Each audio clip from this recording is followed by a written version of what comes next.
क्या भारत दुनिया की सबसे बड़ी राफेल फ्लीट बनाने जा रहा है? क्या भारतीय वायुसेना के पास जल्द ही 150 से ज्यादा राफेल लड़ाकू विमान होंगे? और क्या इस डील से भारत पहली बार फ्रांस के बाहर राफेल का निर्माण करने वाला देश बन जाएगा?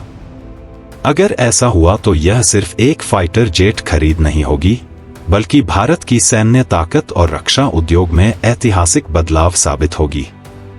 आइए जानते हैं पूरी कहानी। नमस्कार दोस्तों, आप देख रहे हैं इंडियन डिफेंस अपडेट्स हिंदी और आज हम बात करेंगे भारत की उस मेगा डिफेंस डील की जिसने पूरी दुनिया का ध्यान अपनी ओर खींच लिया है।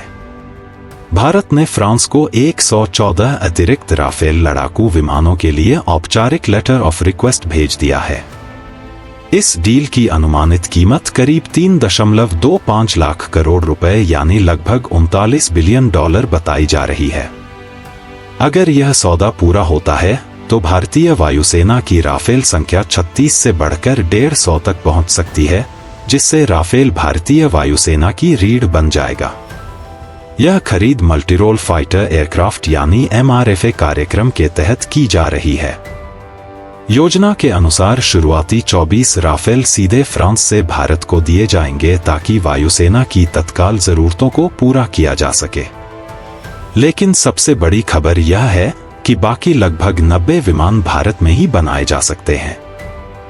यदि ऐसा होता है तो फ्रांस के बाहर यह पहली राफेल उत्पादन लाइन होगी। माना जा रहा है कि इसमें 40 से 50% तक स्थानीयकरण होगा, जिससे भारत के एरोस्पेस सेक्टर को बड़ा फायदा मिलेगा और हजारों नई नौकरियां पैदा होंगी। राफेल को दुनिया के सबसे आधुनिक मल्टीरोल फाइटर जेट्स में गिना जाता है। इसमें Meteor beyond visual range missile, spectra electronic warfare system, ऐसा रडार और परमाणु हथियार ले जाने की क्षमता जैसी उन्नत तकनीकें मौजूद हैं। यह विमान एयर सुपीरियॉरिटी, डीप स्ट्राइक, समुद्री मिशन और रणनीतिक प्रतिरोधक क्षमता सभी भूमिकाओं में बेहद प्रभावी माना जाता है।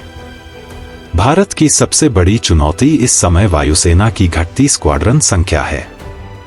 जहां भारतीय वायुसेना को 42 स्क्वाड्रन की आवश्यकता है, वहीं वर्तमान में उसके पास लगभग 29 स्क्वाड्रन ही मौजूद हैं।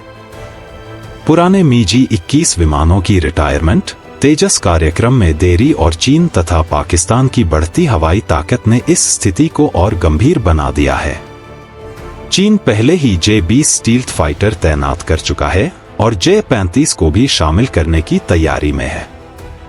वहीं पाकिस्तान के भी भविष्य में J-35 प्राप्त करने की संभावना जताई जा रही है। ऐसे में राफेल का विस्तार भारत के लिए सबसे तेज और प्रभावी समाधान माना जा रहा है। इस डील का एक और महत्वपूर्ण पहलू है भारत की मांग। भारत चाहता है कि उसे इंटरफेस कंट्रोल डॉक्यूमेंट्स यानी ICDs तक पहुंच मिले। इससे भारत भविष्य में अस्त्रा मिसाइल, ब्रह्मोस जी और अन्य स्वदेशी हथियारों को राफेल पर एकीकृत कर सकेगा।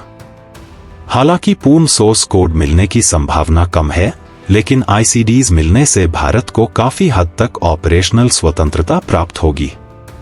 यह सौदा केवल लड़ाकू विमान खरीदने तक सीमित नहीं है। इससे भारत और फ्रांस की रणनीतिक साझेदारी और मजबूत होगी। फ्रांस पहले ही भारत को स्कॉर्पियन पनडुब्बियां उपलब्ध करा चुका है और दोनों देश कई महत्वपूर्ण रक्षा एवं तकनीकी परियोजनाओं पर साथ काम कर रहे हैं। राफेल उत्पादन का एक बड़ा हिस्सा भारत में आने से देश डसॉल्ट एविएशन का दूसरा वैश्विक मैन्युफैक्चरिंग हब बन सकता है। अगर यह डील 2026 के अंत या 2027 की शुरुआत तक साइन हो जाती है तो पहली डिलीवरी लगभग 2030 से शुरू हो सकती है। इसके बाद भारतीय वायुसेना के पास 150 राफेल लड़ाकू विमान हो सकते हैं, जबकि भविष्य में नौसेना की अतिरिक्त खरीद के साथ यह संख्या 200 के पार भी जा सकती है। क्या यह डील भारतीय वायुसेना को चीन और पाकिस्तान के मुकाबले निर्णायक बढ़त दिलाएगी? क्या भारत को राफेल के साथ साथ स्वदेशी AMCA और तेजस कार्यक्रम पर भी उतना ही जोर देना चाहिए? अपनी राय कमेंट सेक्शन में जरूर बताएं। अगर आपको यह वीडियो पसंद आया हो तो वीडियो को लाइक करें, चैनल को सब्सक्राइब करें और बेल आइकन दबाना न भूलें। जय हिंद।